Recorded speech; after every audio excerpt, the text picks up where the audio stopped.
The Bank of England has said UK lenders do not face any direct threat of major difficulties as a result of Carillion's dramatic collapse amid government demands for a fast-track investigation into the failed construction firm.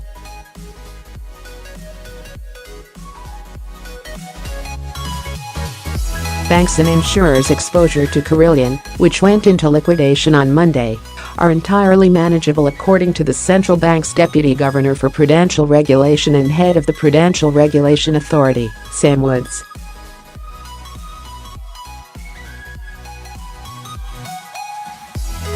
Carillion's lenders, Barclays, HSBC, Royal Bank of Scotland, Lloyds, and Santander UK, were reportedly facing heavy losses on their £2 billion exposure to the firm.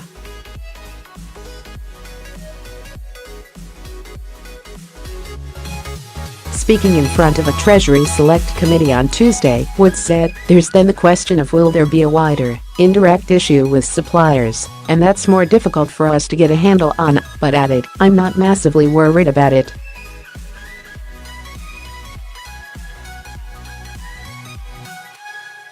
Business Secretary Greg Clarke demanded that an investigation looking to uncover company misconduct be fast-tracked in order to establish the full picture of the events which led to the company folding.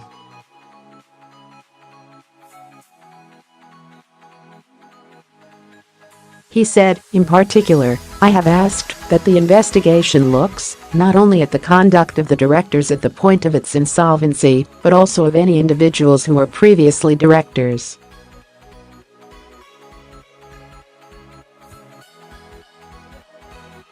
Any evidence of misconduct will be taken very seriously. After issuing several profit warnings last year, Carillion sank under the weight of £1.5 billion of debts this week.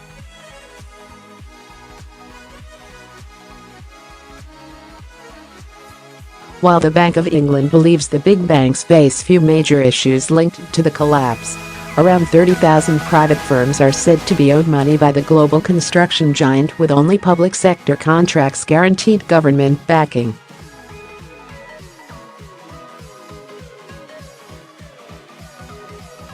Businesses working on purely private sector contracts could receive only 2 days of government support, Cabinet Office Minister David Lidington warned, leaving thousands of workers unsure of their futures as contracts dry up.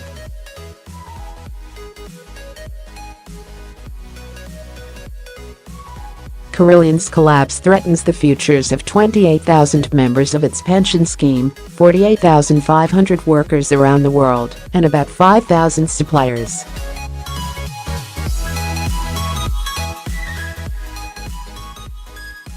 It has also left a hole across a number of services with the failed firm, having been responsible for managing a number of buildings and company facilities, including areas such as security.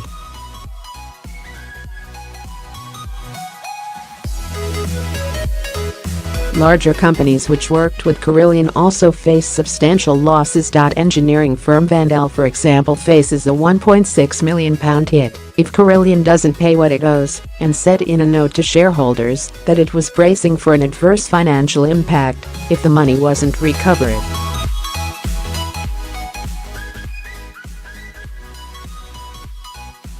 It also said it was too early to say what the impact will be on a further £2.5 million worth of revenue linked to Carillion contracts due in the second half of the financial year.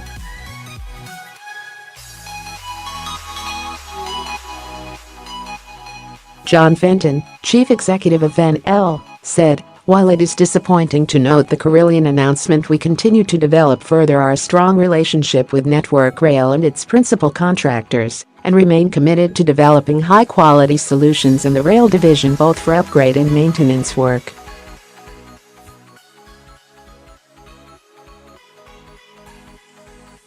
In a separate stock market announcement, John Lane Infrastructure Fund said it had launched company contingency plans, rolling 9 Carillion projects onto new providers.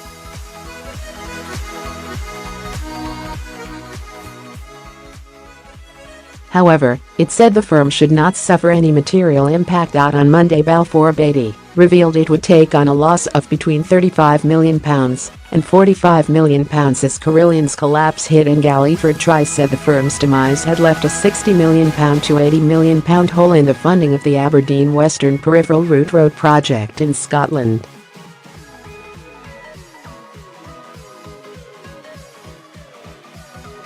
Kyer Group also implemented contingency plans for its joint ventures with Carillion, adding that it does not expect to take a financial hit.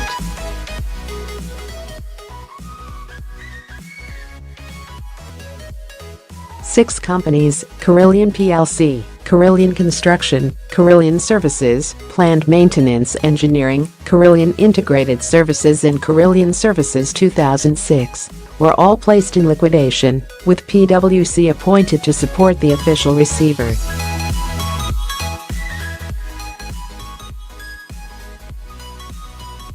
PwC said there is no prospect of any return to shareholders, meaning heavy losses for those who had not cashed out, and hopes the stock could recover.